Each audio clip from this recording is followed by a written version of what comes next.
Good evening, YouTube. So we've got the first few nice and sunny days, and I finally got the old probe GT and started to tear into the engine, and well, I found something, but I also found nothing. So I don't really know what was going on or what is the problem. All I know is that I have to, or I probably will just pull the engine out and put the other spare engine in, because I don't really know what went wrong. So I'm going to show you what I found, and well, maybe you have an idea.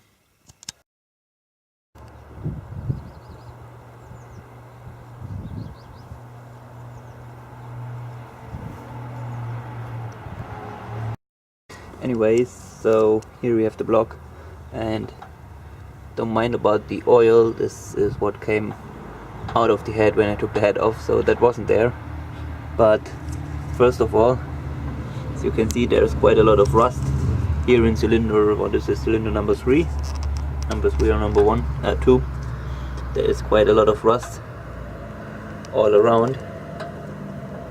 So obviously from sitting with a coolant leaking into the cylinder, I guess that is where rust came from. It's a bit interesting the way the rust is, but I think it's just dripping down and rusted. Don't know. Also interesting is the fact that we have a lot of carbon buildup on all the cylinders, and it seems like here in the gap between the piston and the cylinder is also a bit of rust that is now soaked with oil. We might have that in all of the cylinders, so if I want to use this engine I have to pull the cylinders out, I'm pretty sure. As you can see, the rust isn't only on top here, it's also down in there.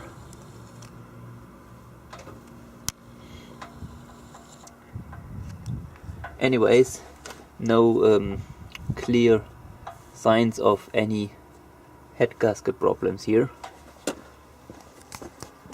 Also interesting is the fact that there is oil all over the place here. This didn't come from the head. While removing this, leaked out of the head gasket somewhere around here, I suppose.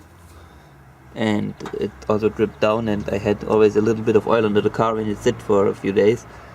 And I first thought it was the oil pan, but later I noticed that there is oil all around here, and I suppose it's from the head gasket, so that might be a clue.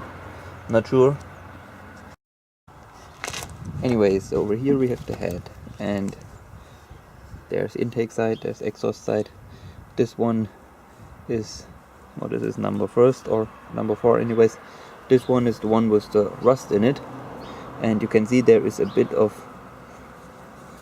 rusty, not really rusty, corrosion between those cylinders, so it might be possible that there was a connection and the coolant was going between those or leaking in. Here you can also see all around all of the cylinders that there is a bit of corrosion, so not sure, maybe that is a clue. Also the fact that the first cylinder, the carbon buildup is burnt off or burnt away a lot more than on the others, first and second cylinder. In fact, I would assume that it was burning coolant for a while at least. And over here we have the head gasket, which doesn't tell me anything. Maybe I just don't see it. I didn't clean it too much to not remove any signs. I mean, obviously there is some damage, but the other part is stuck on the block. So this is the block side, I suppose. Well, no, this is the block side. So this is stuck on the head.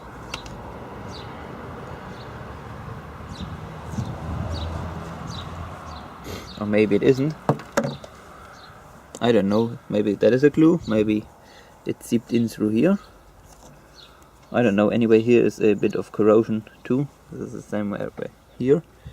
Also here is a bit of corrosion, but no clear breaks or anything. I expected some breakthrough between the cylinders or something. So really don't know.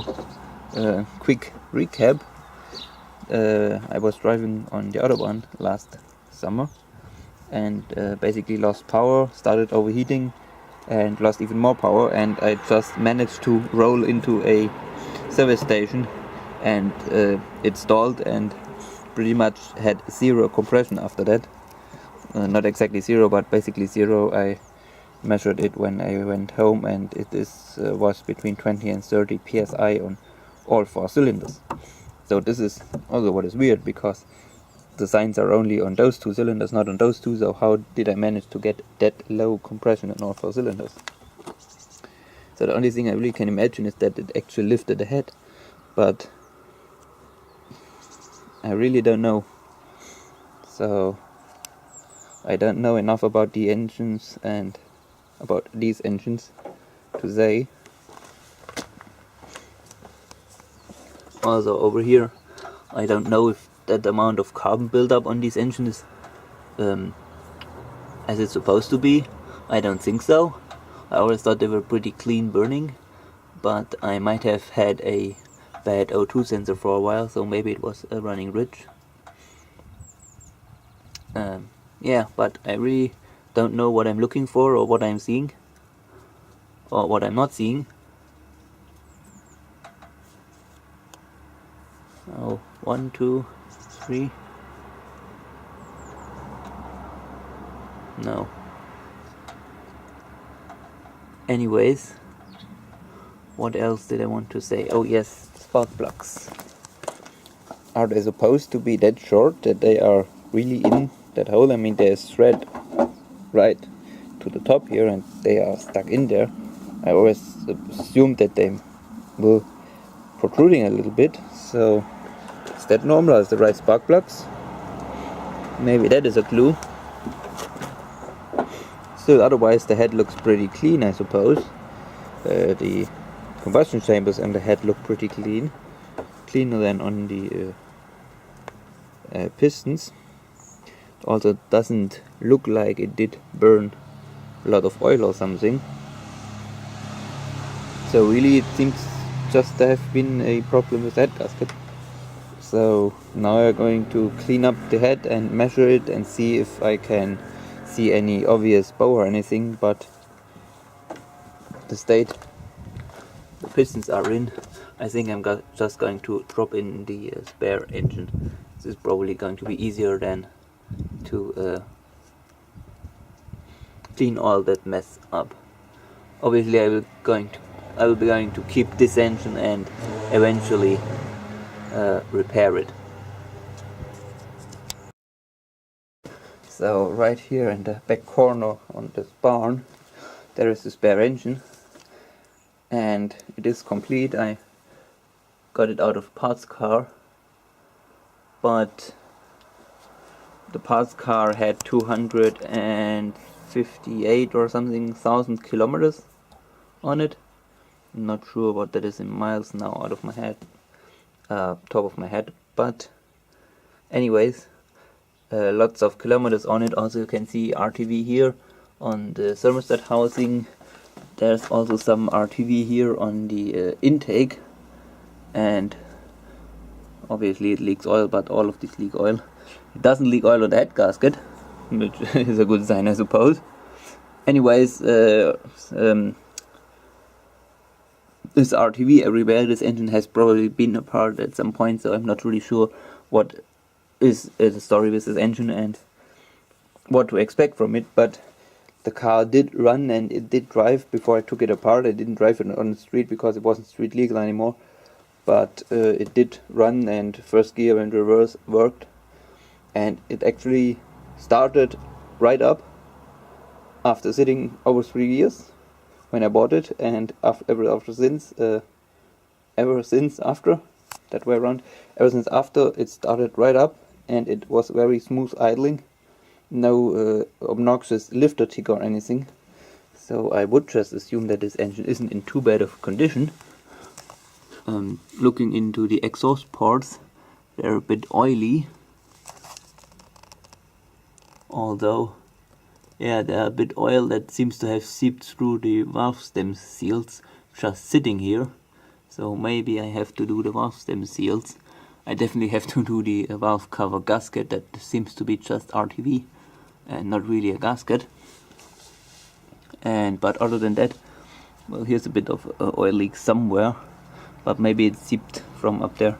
Other than that, this engine doesn't look too bad. I mean, obviously a bit of cleanup and rust removal wouldn't harm it. Maybe oil pan replacement with oil pan from the other engine, not sure. But this is what I have here. And well, right now I'm basically on a decision of just dropping this engine in as it is, maybe a bit cleaning, and other than that just dropping it in and driving it and getting the other engine and rebuild it eventually to have a spare if this one breaks, blows up, whatever, or to pull the other engine out and rebuild it and put it back in. Obviously, if I will put this engine in, I can basically hopefully do it in the next few weeks and drive the car. If I need to repair the other engine, it probably takes me a while. So yeah, I'm not sure what I'm going to do. I did hope that all I have to do is change a head gasket. I also was prepared to take the head of this engine and put it on the other engine in case the other head was warped. But the state the pistons are in and the fact that I didn't really have a clear answer of what was going on, I can't do that, because really with that much of a compression loss there could be broken piston rings or something. I don't know, I have no idea. So anyways, if you have any ideas what is wrong with the car, as I said, if you have any ideas what went wrong or what I am missing or looking at and not seeing, as I said, I don't have too much experience with this type of engine. It's the first Mazda F2T car I have, besides the parts car. So I really would appreciate if you have any ideas, if you put it in the comments or something, especially you at Big Turbo GT. I hope you're watching my video here and you seem to have a lot of knowledge about these engines. Maybe you have an idea what went wrong. But yeah, anyways, thanks for watching and have a wonderful day.